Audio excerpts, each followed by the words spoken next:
Set. You're Hit. head up. There you go. Sports are all year long. You want to teach these young athletes how to train themselves right so that injuries like an ACL don't happen to them.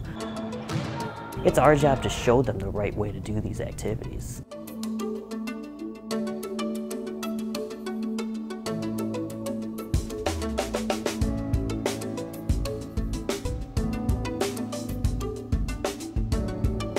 Making sure that they're landing square, that their knees are not buckling in at that point. We want to look at their core strength, we want to look at their hip strength.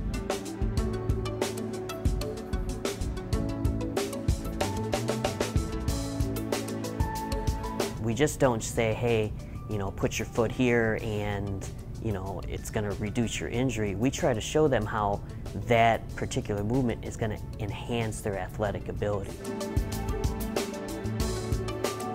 Before therapy, I was very skeptical and hesitant. I didn't know what it entailed.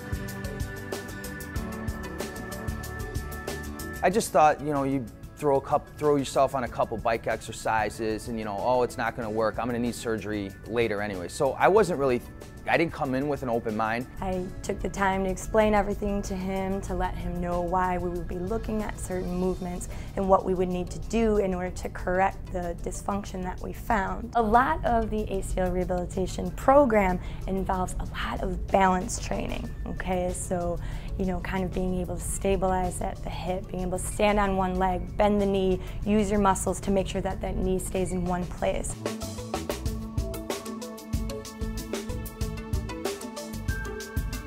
The most important thing first is to get that range of motion back to the knee. Make sure that that knee is able to move as much as it is supposed to so that you don't sustain another injury. Then we work on strengthening the lower extremity muscles as well as the hips and the core to make sure that that athlete is able to sustain all the movement patterns that they have to in order to return to their sport.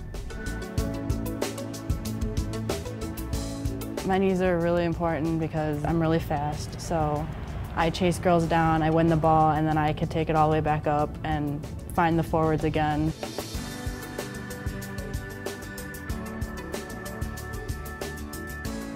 Annie is really good with basing people's rehab off of what they already do. So she based my rehab off of soccer, and so a soccer ball was always used during PT, and we would work on my shooting technique with my bad leg, and we'd work on my planting technique when I jump and I have to land after accepting the ball, and the cutting again.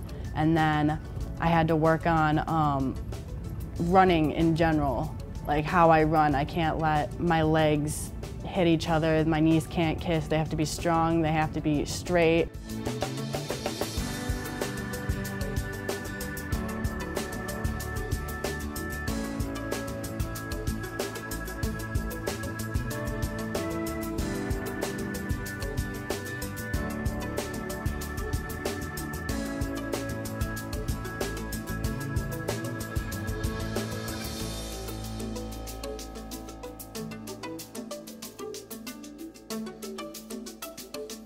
When you tested out the measurements, you could really see your weaknesses.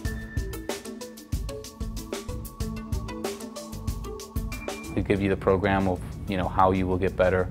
So it just really just laid it out, you know, what you need to do to, you know, get to where you used to be. Before, I hoped I felt good enough to play. Now I know I feel good enough to play. Here's a person who came to me in a very dark place, and when I spoke to him most recently, he told me, I was inspired by the work that you did. And that's so amazing to hear. The feeling that you get rehabbing these patients and seeing them return to their full sporting activity is what I really love.